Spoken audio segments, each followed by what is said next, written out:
Anies harus memanggil orang ini agar Formula E yang mepet itu cepat kelar dan terwujud. Pada pertemuan tadi, perlu saya sampaikan dengan Pak Saroni bukan pertemuan pertama, tapi kami perlu tegaskan bahwa kita menitipkan amanat untuk menjadi ketua pelaksana kepada Pak Saroni karena beberapa hal. Pertama, Pak Saroni ini adalah seorang yang berpengalaman di dalam kegiatan balap mobil, di dalam kegiatan racing yang amat diperlukan ketika kita melaksanakan sebuah kegiatan seperti Formula E. Yang kedua, beliau adalah ketua perkumpulan mobil listrik. Dari 5 opsi yang ada, enggak lah. Lokasi masa urusan lokasi ke Presiden. Jadi katanya mau ngajuin proposal dari 5 lokasi, nanti Jokowi yang nanti saya tadi sudah minta, nanti ini akan mengklarifikasi soal itu. Dan kami Pemprov sudah menugaskan Jakpro untuk memastikan berbagai sarana prasarana bisa tersiapkan sebaik mungkin dan secepat mungkin ya. Mengenai lelang itu soal teknis ya. Jakpro ini kan bukan perusahaan yang baru kemarin ya. Sudah biasa melaksanakan pekerjaan-pekerjaan dan lelang dan sebagainya.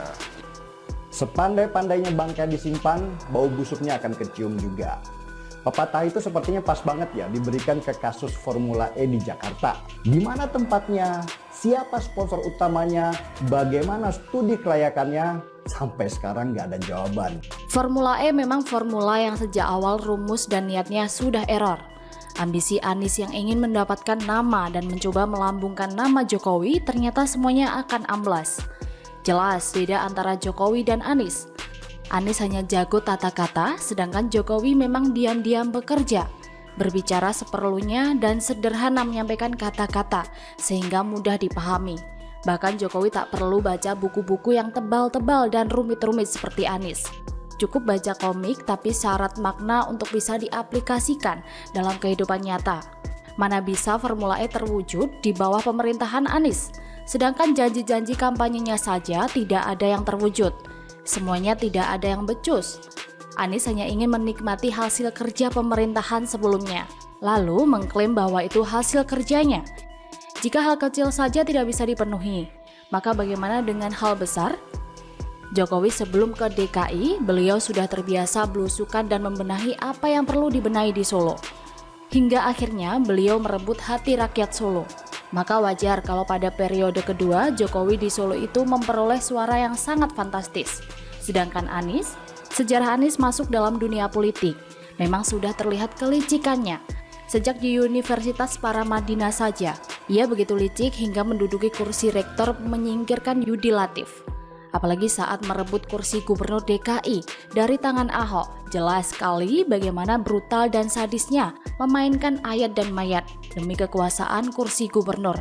Alhasil, kekuasaan yang didapatkan dari cara licik, maka hasilnya pun tidak akan terasa bagi warga. Tidak ada satupun program kampanye Anies yang terwujud, lalu benar-benar dirasakan manfaatnya oleh warga. Bukannya warga jadi bahagia, justru semakin susah. Banjir pun jadi langganan kembali, padahal di era Ahok, banjir sudah mulai surut karena ditangani dengan cermat. Apalagi macet, tidak mungkin Anies bisa mengatasinya. Anies hanya menyusun kata-kata saja untuk menutupi kekurangannya itu. Jadi semua kebobrokan Anies ini hanya selalu diulang-ulang agar warga atau rakyat Indonesia tidak lupa, sehingga kelak rakyat tidak salah pilih. Formula E dalam waktu dekat ini sulit sekali terwujud. Ini bukan program kampanye Anies, tapi sebuah upaya untuk menghabiskan anggaran dan menguntungkan segelintir orang. Tapi ternyata semua rencananya itu seperti ambyar dan amblas.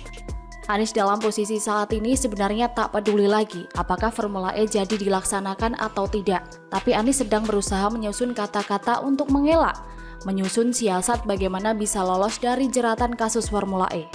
Segala cara sudah ditempuh Anies dan koleganya, termasuk bagaimana ia mengajak makan malam beberapa orang DPR demi tidak diusutnya kasus ini. Anies ingin lolos dari proyek yang ambisius ini. Anies tak peduli sudah berapa banyak kerugian yang telah diterima bangsa ini, karena ulahnya yang tidak bisa kerja tapi hanya ingin berkuasa semata. Maka karena itulah kekuasaan yang sedang diburu Anies amat sangat berbahaya. Bisa jadi Anies ini adalah utusan dari orang luar atau orang yang dimanfaatkan oleh negara lain.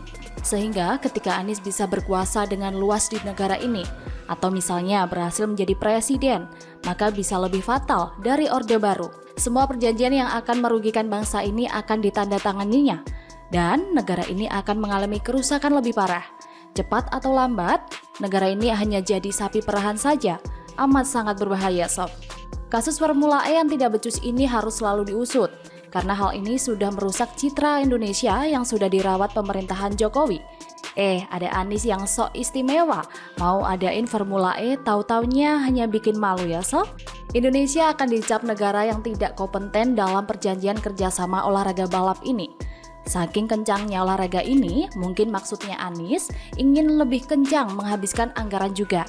Jika sumur resapan kurang kencang, mungkin dengan Formula E ini anggaran bisa cepat amblas. Biarkan komitmen fee yang melayang begitu saja. Biarkan anggarannya tidak terpakai karena waktunya mepet. Sehingga panggil jin saja untuk menyedot anggaran itu. Dasar memang gak bener, alias God bener, merusak Jakarta dan merusak negara. Anies ini bukan tipe pekerja, tapi tipe pembicara yang memang cocoknya jadi dosen di kelas saja. Mengajar, memotivasi meskipun hanya teori belaka. Ya, seperti misalnya si Mario Teguh yang pandai dengan kata-katanya, banyak bertebaran kata-kata motivasinya. Bahkan kelas-kelas motivasinya begitu mahal dan banyak dihadiri oleh orang-orang kaya. Padahal sebenarnya semua orang punya motivasi dalam dirinya, yaitu akal sehat. Namun pada akhirnya, Mario Teguh hanya berhenti pada kata-kata saja.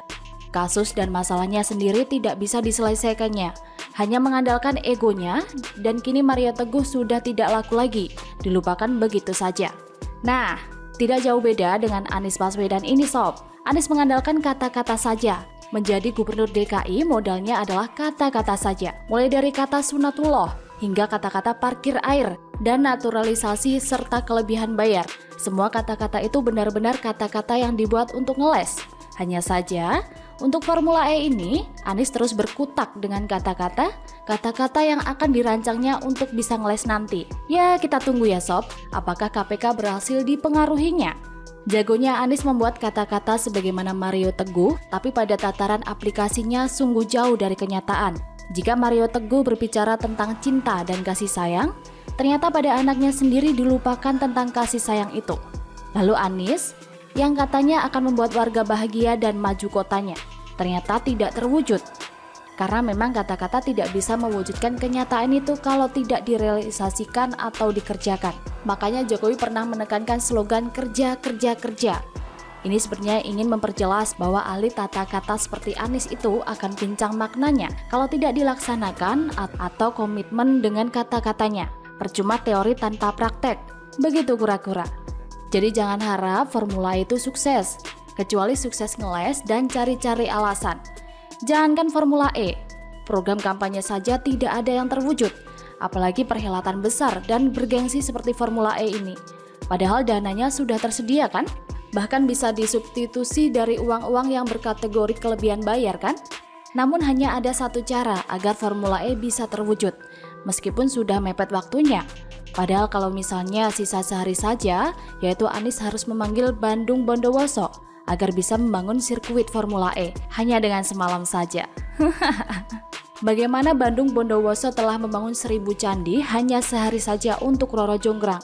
Tapi sayangnya ini cuma cerita, tapi begitulah kata-kata. Hanya cerita tapi sulit terwujud. Sebagaimana Anies yang hanya berjanji, yang katanya akan memajukan Jakarta dan membahagiakan warganya. Ternyata hanya slogan yang bau kentut saja. Begitulah kura-kura. Bagaimana menurut sobat? Bisa komen di bawah ya.